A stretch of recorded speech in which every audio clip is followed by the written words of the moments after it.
ओम शांति। 19 मई 2020 आज की साकार मुरली का प्रश्न है, तुम बच्चे बाप से भी ऊंच हो, नीच नहीं, कैसे? तो बाबा कहते हैं, बच्चे, मैं विश्व का मालिक नहीं बनता, तुम्हें विश्व का मालिक बनाता हूं, तो ब्रह्मांड का भी मालिक बनाता हूं। मैं ऊंच ते ऊंच बाप तुम बच्चों को नमस्ते करता हूं, इसलिए तुम मेरे से भी ऊंच हो। मैं तुम मालिकों को सलाम करता हूं, तुम फिर ऐसा बनाने वाले बाप को सलाम करते हो। कहने का मतलब कि बाबा हमारी ऐसी अवस्था बनाता है सत्युग त्रेता में कि शरीर लेने के बाद भी हम मालिक बने की अनुभूति में ही रहते हैं, आत्मिक स्मृति में ही रहते हैं सत्युग त्रेता में, शरीर धारण करने के बाद भी। और अशरीरी अवस्था में तो मालिक डेफिनेटली। और शिव बाबा सदा ब्रह्मांड का मालिक है, वो कभी भी शरीर धारण नहीं करता, जन्म मरण के चक्र में नहीं आता। तो उस एस्पेक्ट में निरहंकारी अवस्था में बाबा कहता है कि मैं तुम बच्चों को सलाम करता हूं। क्यों? क्योंकि तुम शरीर धारण करने के बाद भी उस स्थिति को मेंटेन करते हैं। हालांकि शक्ति उसी से प्राप्त है, उसी ने वैसा बनाया, उसी ने वो दुनिया क्रिएट की, उसी ने आत्मा में वो शक्ति भरी, फिर भी निरहंकारी इतना है कि कहता है मैं तुम बच्चों को नमस्ते करता हूं। अपनी ही दी हुई चीज को वो कहता है, लेकिन फिर भी मैं तुम्हारे को रिस्पेक्ट देता हूं कि तुम मालिक हैं। बाबा कहते, मीठे बच्चे, तुम अभी शांति धाम सुख धाम में जाने के लिए ईश्वरीय धाम में बैठे हो। ये सत्य का संग है जहां तुम पुरुषोत्तम बन रहे हो। आज दिन तक जितनी भी झूठी चीजें थी, झूठ अर्थात जिसका विनाश हो सके और जो बदलता रहे। झूठ विनाश भी होता है और बदली भी होता रहता है। आज कुछ बोला, कल कुछ बोलेंगे। तो शिव बाबा कहता है ये सत्य का संग है ना, क्योंकि आत्मा, परमात्मा और ड्रामा, ये तीन चीजें ना तो बदलती हैं ना ही विनाश को पाती हैं। लेकिन शरीर, कोई वस्तु, कोई व्यक्ति, कोई संबंध बदल भी रहा है ड्रामानुसार और विनाश को भी पाता है। इसीलिए बाबा कहता कि तुम अभी शांति धाम सुख धाम में जाने के लिए ईश्वरीय धाम में बैठे हो। ये सत्य का संग है जहां तुम पुरुषोत्तम बनते हो। ओम शांति। मीठे मीठे रूहानी बच्चों को नमस्ते। रिस्पॉन्ड भी नहीं करते हो बाबा नमस्ते, क्योंकि बच्चे जानते हैं बाबा तो हमको ब्रह्मांड का मालिक भी बनाते हैं और विश्व का भी मालिक बनाते हैं। बाप तो सिर्फ ब्रह्मांड का मालिक बनते हैं, विश्व का मालिक नहीं बनते। कल की मुरली में निष्काम सेवा की बात हुई थी और आज बाबा उसी चीज को एक्सप्लेन करता है कि बाप तो सिर्फ ब्रह्मांड का मालिक है, उसे कोई लालसा नहीं, कोई लालच नहीं सत्युग त्रेता युग का। बच्चों को ब्रह्मांड और विश्व दोनों का मालिक बनाते हैं, तो बताओ बड़ा कौन ठहरा? बच्चे बड़े ठहरे ना, इसलिए बच्चे फिर नमस्ते करते हैं। बाबा आप ही हमको ब्रह्मांड और विश्व का मालिक बनाते हो, इसलिए आपको नमस्ते। मुसलमान लोग भी मालिकम सलाम, सलाम मालिकम कहते हैं ना। तो तुम बच्चों को ये खुशी है, जिनको निश्चय है। अब निश्चय बगैर तो कोई यहाँ आ भी नहीं सकता, सीधी बात। जिसको बाबा में, ड्रामा में, खुद में विश्वास ही नहीं, निश्चय ही नहीं बैठा, तो वो यहाँ आ नहीं सकता। यहाँ जो आते हैं वो जानते हैं हम कोई मनुष्य गुरु के पास नहीं जाते, मनुष्य बाप के पास, टीचर के पास, वह मनुष्य गुरु के पास नहीं जाते, है ना। बाबा कहते तुम आते हो रूहानी बाप, रूहानी टीचर, रूहानी सतगुरु के पास। वो मनुष्य तो अनेक है और ये एक ही है। ये परिचय कोई को नहीं था। भक्ति मार्ग में, शास्त्रों में भी है कि रचता और रचना को कोई नहीं जानता, और न जानने के कारण उनको ऑर्फन भी कहा जाता है ना, अनाथ। जो अच्छे पढ़े लिखे होते हैं वो समझ सकते हैं हम अभी आत्माओं का बाप, हम सभी जितनी आत्माएं हैं सबका बाप है निराकार। वो आकर के बाप, टीचर, सतगुरु भी बनते हैं। और गीता में कृष्ण का नाम भी बाला है। गीता है सर्वशास्त्रमयी शिरोमणि, सबसे उत्तम ते उत्तम। गीता को ही तो माई बाप कहा जाता है, और जो भी शास्त्र हैं उनको माता पिता नहीं कहेंगे। श्रीमद् भगवत गीता माता गाई जाती है ना, भगवान के मुख कमल से निकली हुई गीता का ज्ञान है। ऊंच ते ऊंच बाप है तो जरूर ऊंच ते ऊंच की ही गाई हुई गीता को ही फिर क्रिएट करेंगे ना। बाबा कहते हैं कि बाबा ने एक टाइम गीता बता दी, उसका फिर रेप्लिका भी नहीं, आटे में नमक के बराबर सत्य क्रिएट किया गया द्वापर युग में, क्योंकि पहले ही परमात्मा ने वो बातें कह दी थी। तो जो भी उसका अंश मात्र बाकी था वो चीजें गीता के रूप में गाई हुई हैं। बाकी तो सब शास्त्र हैं, उनके पत्ते, क्रिएशन आदि। रचना से कभी वर्षा नहीं मिल सकता, अगर मिलेगा भी तो अल्पकाल के लिए। दूसरे इतने ढेर शास्त्र हैं जिनके पढ़ने से अल्पकाल का सुख मिलता है, एक जन्म के लिए, जो मनुष्य ही मनुष्यों को पढ़ाते हैं। हर प्रकार की जो भी पढ़ाइयां हैं वो अल्पकाल के लिए मनुष्य को पढ़ाते हैं, चाहे बैरिस्ट्री हो, है ना, डॉक्टरी हो, इंजीनियरिंग हो, मनुष्य ही मनुष्यों को पढ़ाता है। अल्पकाल का सुख मिला, फिर दूसरे जन्म में दूसरी पढ़ाई पढ़नी पड़ी। यहाँ तो एक निराकार बाप ही है जो 21 जन्मों के लिए वर्षा देता है ना। कोई डॉक्टर है, शरीर छूटा, आत्मा को डॉक्टरी की कोई स्मृति नहीं रहेगी, थोड़े बहुत संस्कार भरे रहेंगे और फिर बाद में तो पूरी पढ़ाई एज इट इज पढ़नी पड़ेगी। अब बाबा की पढ़ाई है ही सोल कॉन्शियस होने की, है ना, जो संस्कार साथ में पक्की रीति 21 जन्मों के लिए जाएगा, और बाकी वो परमात्मा है, डायरेक्ट आया है। बाबा कहते हैं कोई मनुष्य दे ना सके 21 जन्मों का वर्षा, वो तो वर्थ नॉट अ पेनी बना देते हैं, बाप बनाते हैं पाउंड। अभी बाप बैठ बच्चों को समझाते हैं, तुम सब ईश्वर के बच्चे हो ना। सर्वव्यापी कहने से अर्थ कुछ नहीं समझा जा सकता, सब में परमात्मा है तो फिर फादरहुड हो जाता है, फिर ब्रदरहुड क्यों कहते हैं, है ना। फादर ही फादर है तो फिर वर्षा कहाँ से मिलेगा, किसका दुख कौन हरे, सब बाप है ना। बाप को ही दुख हरता सुख करता कहा जाता है, फादर ही फादर का कोई अर्थ ही नहीं निकलता। बाप बैठ समझाते हैं कि ये तो है ही रावण का राज्य, ये भी ड्रामा में नूंद है, इसलिए चित्रों में भी क्लियर करके दिखाया जाता है। अब तुम बच्चों की बुद्धि में है कि हम पुरुषोत्तम संगम युग पर हैं अभी प्रैक्टिकली। बाप पुरुषोत्तम तुम्हें बनाने के लिए आए हुए हैं, जैसे बैरिस्ट्री, डॉक्टरी आदि पढ़ते हैं, जिससे मर्तबा पाते हैं, समझते हैं इस पढ़ाई से हम फलाना बनूंगा। यहाँ तुम सत्य के संग में बैठे हो, जिससे तुम सुख धाम में जाते हो, है ना। कोई भी पोजीशन हो सतयुग में, राजा, प्रजा, दास, दासी आदि है, हर कोई सुख धाम में। सिमिलरली यहाँ पे कोई भी पोजीशन हो, प्राइम मिनिस्टर या फिर कोई भी गरीब आदि आदि, है सब दुख धाम में, है ना। सत्य धाम भी दो हैं, एक सुख धाम और दूसरा शांति धाम। सच्चाई के धाम दो ही हैं, एक सुख धाम, एक शांति धाम, है ना, जहाँ रियलिटी एग्जिस्ट करती है, और ये है ईश्वर का धाम। बाप रचता है ना, जो बाप द्वारा समझकर होशियार होते जाते हैं, उनका कर्तव्य है सर्विस करना। बाप कहेंगे तुम अभी समझकर होशियार हुए तो शिव के मंदिर में जाकर समझाओ, उन्हें बोलो इस पर फल फूल, मक्खन, घी, अख के फूल, गुलाब के फूल, वैरायटी वैरायटी क्यों चढ़ाते हो। कृष्ण के मंदिर में अख के फूल तो नहीं चढ़ाते, वहां बहुत अच्छे अच्छे खुशबूदार फूल ले जाते हो। शिव के आगे अख के फूल तो गुलाब के फूल भी चढ़ाते हो, है ना। हर प्रकार की वैरायटी आत्मा बाबा के पास है ना। अख का फूल भी है तो गुलाब का फूल भी है। अब अर्थ तो कोई नहीं समझता, इस समय तुम बच्चों को बाप पढ़ाते हैं, कोई मनुष्य नहीं पढ़ाता, तो इसीलिए हमें ये रीजंस पता हैं। और सारी दुनिया में मनुष्यों को मनुष्य पढ़ाते हैं, तुमको भगवान पढ़ाते हैं। कोई मनुष्य को भगवान कदाचित कहा ही नहीं जा सकता। लक्ष्मी नारायण को भी भगवान नहीं, उनको देवी देवता कहा जाता है ना। गॉड हमें क्या बनाता है, लॉर्ड बनाता है। ब्रह्मा विष्णु शंकर को भी देवता कहेंगे। भगवान एक बाप ही है, वो सभी आत्माओं का बाप है। सभी कहते भी हैं हे परमपिता परमात्मा, उनका सच्चा सच्चा नाम ही है शिव, और तुम बच्चे हो सालिग्राम। अब पंडित लोग जब रुद्र यज्ञ रचते हैं तो शिव का बहुत बड़ा लिंग बनाते हैं और सालिग्राम छोटे छोटे बनाते हैं। सालिग्राम कहा जाता है आत्मा को, शिव कहा जाता है परमात्मा को। वो सभी का बाप है, हम सब हैं भाई भाई, कहते भी हैं ब्रदरहुड। बाप के बच्चे हम भाई भाई हैं।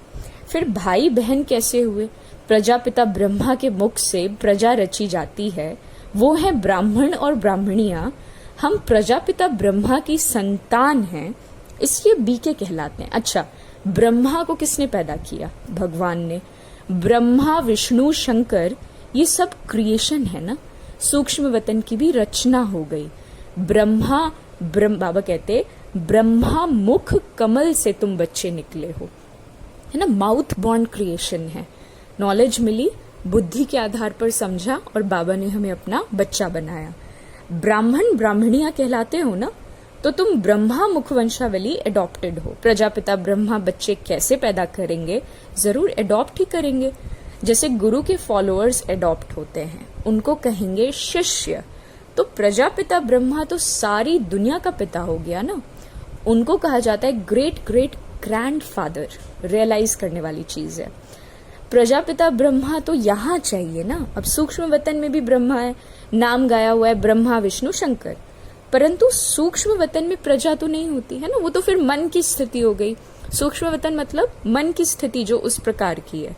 प्रैक्टिकली भी है, जहां ब्रह्मा बाबा इतने सालों से अव्यक्त होकर के हम सभी बच्चों के लिए वेट कर रहा है, लेकिन शरीर में रहते हुए जब तपस्या होती है तो शंकर की अवस्था है ना, ब्रह्मा का वो सूक्ष्म रूप जिसके द्वारा अच्छे संकल्पों का क्रिएशन, सभी मास्टर ब्रह्मा भी तो है ना।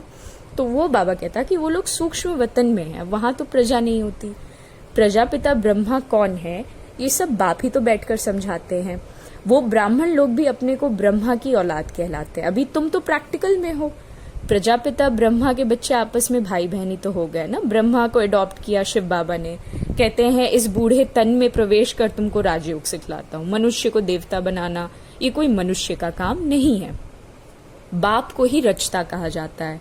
भारतवासी जानते हैं शिव जयंती भी मनाई जाती है, शिव है बाप। मनुष्यों को ये भी नहीं पता कि देवी देवताओं को ये राज्य किसने दिया। स्वर्ग का रचयिता तो परम आत्मा, जिसको पतित पावन कहा जाता है। आत्मा असुल पवित्र होती है, फिर सतो रजो तमो में आती है, और इस समय कलयुग में सब हैं तमो प्रधान, सतयुग में सब सतो प्रधान थे। आज से 5000 वर्ष पहले इन लक्ष्मी नारायण का राज्य प्रैक्टिकली में था। 2500 वर्ष देवताओं की डायनेस्टी चली है ना, उनका राज्य, उनका जेनरेशन चला, उनके बच्चों ने भी राज्य किया। Lakshmi Narayan the first, the second, ऐसे चला आता है। मनुष्यों को इन बातों का कुछ भी नहीं पता है। इस समय सब तमो प्रधान पतित हैं। यहाँ एक भी मनुष्य पावन नहीं हो सकता। सब ही पुकारते हैं हे पतित पावन आओ। तो पतित दुनिया हुई ना, इनको ही कलयुग कहा जाता है। नई दुनिया को स्वर्ग और पावन दुनिया को नरक। बाबा कहते हैं नई दुनिया को स्वर्ग, पावन दुनिया कहा जाता है। फिर पतित कैसे बने ये कोई नहीं जानता। भारत में एक भी मनुष्य नहीं है जो अपने 84 जन्मों को जानता हो। मनुष्य मैक्सिमम 84 जन्म लेते हैं और मिनिमम 1 जन्म लेते हैं। ऑब्वियसली जो कलयुग में अपना एक ही जन्म लेकर के और उसका लाइफ स्पैन कंप्लीट हो जाएगा। अब भारत को अविनाशी खंड माना गया है क्योंकि यहाँ ही शिव बाबा का अवतरण होता है। भारत खंड कभी विनाश नहीं हो सकता। बाकी जो अनेक खंड हैं वो सब विनाश हो जाएंगे। इस समय आदि सनातन देवी देवता धर्म प्राय लोप हो गया। कोई भी अपने को देवता नहीं कहलाते हैं क्योंकि देवताएं सतो प्रधान पावन थे।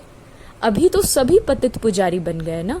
ये भी बाप ही बैठकर समझाते हैं। भगवानुवाच है ना, भगवान सभी का बाप है। वो एक ही बार भारत में आता है। कब आते हैं? पुरुषोत्तम संगम युग पर। इस संगम युग को ही पुरुषोत्तम कहा जाता है। हालांकि जितने भी कह लीजिए संगम युग तो कई है, जैसे सतयुग और त्रेता युग में भी एक संगम युग है, लेकिन शिव बाबा केवल कलयुग और सतयुग के संगम युग पे आता है, जिसको पुरुषोत्तम संगम युग कहा जाएगा, है ना। कलयुग में रहते हैं पतित मनुष्य, सतयुग में होते हैं पावन देवता, इसलिए इनको पुरुषोत्तम संगम युग कहा जाता है। जबकि बाप आकर पतित से पावन बनाते हैं। तुम आए ही हो मनुष्य से देवता पुरुषोत्तम बनने। मनुष्य तो ये भी नहीं जानते कि हम आत्माएं निर्वाण धाम में रहती हैं, वहां से आते हैं पाठ बजाने। इस नाटक की आयु 5000 वर्ष है ना, ये भी नहीं जानते। हम इस बेहद के नाटक में पाठ बजाते हैं। इतने सब मनुष्य पाठधारी हैं, मानो ये ड्रामा का चक्र फिरता ही रहता है, कभी बंद होने का नहीं है। पहले पहले इस नाटक में सतयुग में पाठ बजाने आते हैं देवी देवता, फिर त्रेता में क्षत्रिय। और इस नाटक को भी जानना चाहिए, ये है ही कांटों का जंगल, है ना। सब मनुष्य दुखी हैं, बाबा कह रहे हैं। कलयुग के बाद फिर सतयुग आएगा, है ना। जब ये कलयुग बिल्कुल रिपेयर की कंडीशन में नहीं रहा तो बाबा आके स्थापना का कार्य शुरू करते हैं। धर्म की ग्लानि बिल्कुल चरम सीमा पे जब पहुंच गई, है ना। कलयुग में ढेर मनुष्य है, सतयुग में कितने होंगे? बहुत थोड़े। आदि सनातन सूर्यवंशी देवी देवताएं होंगे। ये पुरानी दुनिया बदलनी है। मनुष्य सृष्टि से फिर देवताओं की सृष्टि होगी। आदि सनातन देवी देवता धर्म था, परंतु अब अपने को देवता कोई कहलाता ही नहीं, है ना। अपने धर्म को ही भूल गए। तो बाबा कहते हैं पावन थे और यही आज पतित हैं, इसलिए अपने को देवता नहीं कह सकते। देवताओं की पूजा करते रहते हैं, अपने को पापी नीच कहते हैं।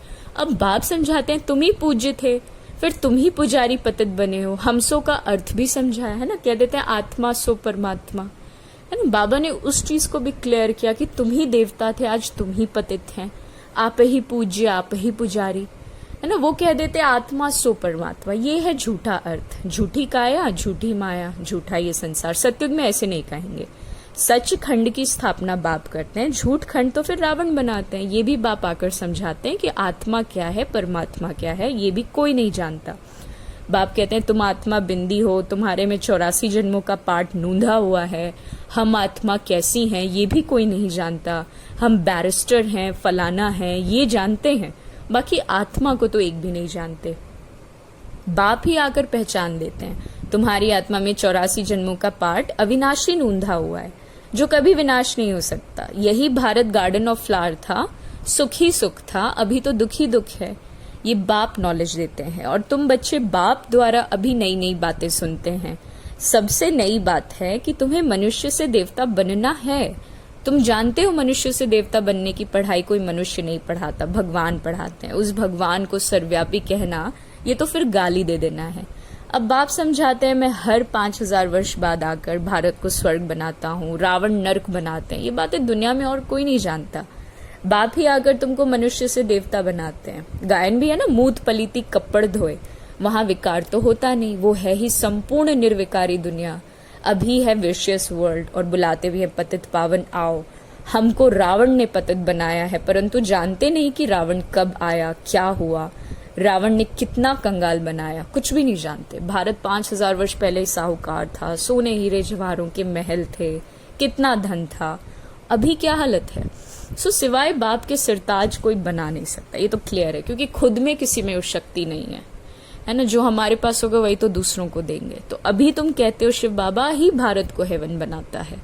अब बाप कहते हैं मौत सामने खड़ा है, तुम वानप्रस्थी हो, अब जाना वापस है, इसलिए अपने को आत्मा समझो, मामेकम याद करो तो पाप भस्म हो जाएंगे। सार यही है। अच्छा, मीठे मीठे सिकिलधे बच्चों प्रति माता पिता बाप दादा का याद प्यार और गुड मॉर्निंग। रूहानी बाप की रूहानी बच्चों को नमस्ते और हम रूहानी बच्चों की रूहानी बाप दादा को याद प्यार, गुड मॉर्निंग और नमस्ते नमस्ते। धारणा के लिए मुख्य सार, हम ब्रह्मा मुखवंशावली ब्राह्मण हैं। स्वयं भगवान हमें मनुष्य से देवता बनाने की पढ़ाई पढ़ा रहे हैं। इस नशे और खुशी में रहना, पुरुषोत्तम संगम युग पर पुरुषोत्तम बनने का पुरुषार्थ करना है। अभी हमारी वानप्रस्थ अवस्था है और मौत बिल्कुल सामने खड़ी है, वापस घर जाना है। इसलिए बाप की याद से सब पापों को भस्म करो। वरदान है न्यारे उपराम न्यारे और निर्मोही भव, सदा उपराम न्यारे और निर्मोही भव। और ये इस बात की स्मृति से होगा कि मैं रूहानी यात्री हूँ। तो वरदान हुआ रूहानी यात्री हूँ, इस स्मृति से सदा उपराम न्यारे और निर्मोही भव। बाबा कहते रूहानी यात्रा सदा याद की यात्रा में आगे बढ़ते रहते हैं। ये यात्रा सदा ही सुखदायी है। जो रूहानी यात्री हैं वो सदा याद की यात्रा में आगे बढ़ते हैं। जो रूहानी यात्रा में तत्पर रहते हैं उन्हें दूसरी कोई यात्रा करने की आवश्यकता नहीं है।